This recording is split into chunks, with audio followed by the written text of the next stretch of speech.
Hey guys, so this chapter was truly meant to be written in a book, and it just doesn't work well in this video series. So I will be your narrator. Sorry. Hey, but it's only going to be for the first part. It's not going to be the whole episode, so don't even worry about that. Beautiful music chimed the airy room where dozens sat. Members of Darkmere, Soul, and Greengate filled the room with light conversation as they talked positively about the event. Suddenly, everyone got quieter as the wedding party started walking the aisle of the massive chapel. The people of these kingdoms don't really know the majority of the wedding party, but they believe that they must be pretty important to have such a title in this wedding. The bridesmaids walked down as they locked arms with the groomsmen. Sonic and Amy was leading the group. Following them down the aisles were Silver and Tikal, Tails and Marine, Shadow and Cosmo. Knuckles stood off to the side of the main event as a guard. It wasn't much of a big deal to him to be a groomsman anyways. The wedding party now stood at the end of the aisle, all lined up waiting for Blaze. In the middle of them was Percy, as he was quietly speaking to the wedding officiant. The wedding party shared uncomfortable glances at one another as they patiently waited. Amy couldn't help but sigh as she watched Percy. Because his back was facing the crowd while speaking to the officiant, the guests couldn't see his face that showed nothing but sadness and despair. Suddenly, Percy straightened his back and turned around before the crowd, looking happier than ever.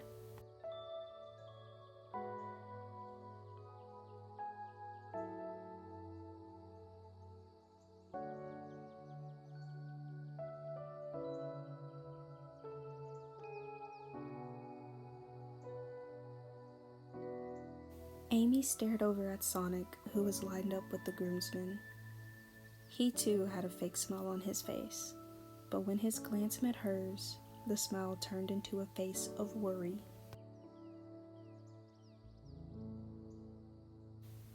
In return, Shadow said nothing. Sonic glanced over to find him staring off, specifically down the aisle, waiting for her. As if on cue, the music began to play a different tune, signaling everyone to stand up and look back at Blaze. She was being escorted by her father. Her eyes were covered in her white veil. Sonic eyes widened at her dress, or just Blaze in general. His mood somehow improved suddenly as he watched her take her time down the aisle. Shadow's eyes had a twinkle to them as he saw his girlfriend in the amazing wedding dress. He felt awake and oddly normal. He looked harder, trying to see her beauty through her veil. Instead, the twinkle in his eyes disappeared, and the face of awe was now gone from seeing what he believed to be a tear streaming down her face. Blaze made sure her veil was hard to see through because she knew how she would react to this moment. She walked the aisle with her dad, trying to hold back her tears. She didn't like her dress. She didn't want to be married in his chapel. She didn't want to be married at all. She wasn't ready. She wanted to go back to school. She hated this. As these thoughts echoed in her head, she couldn't help the few tears that rolled down her cheek. She thought in her head, yelling at the tears to disappear. Her pace slowed, then halted, as she took in a shaky breath. She felt her father's gaze on her, full of concern. Blaze looked down the aisle to her best friend who waited for her.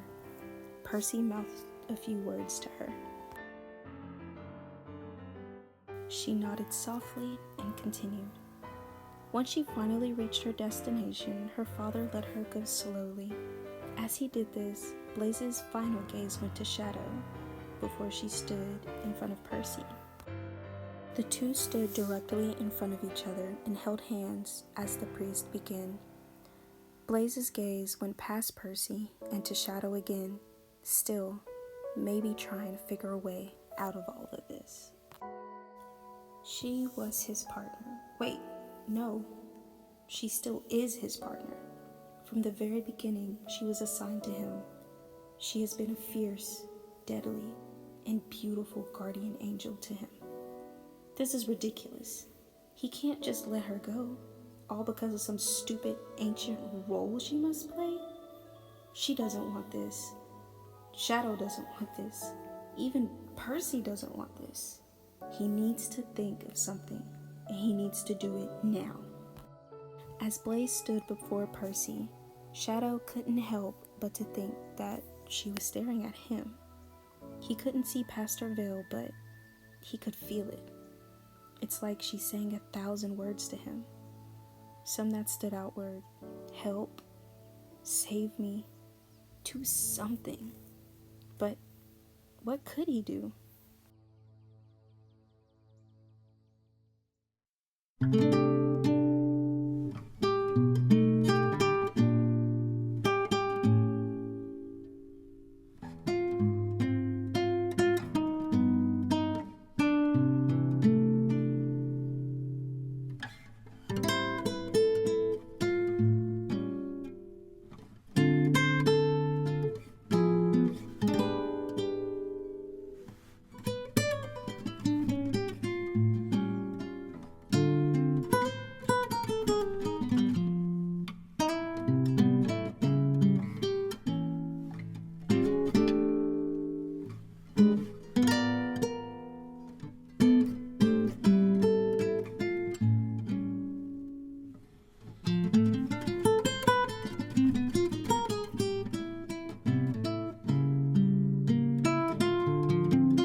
but it's time to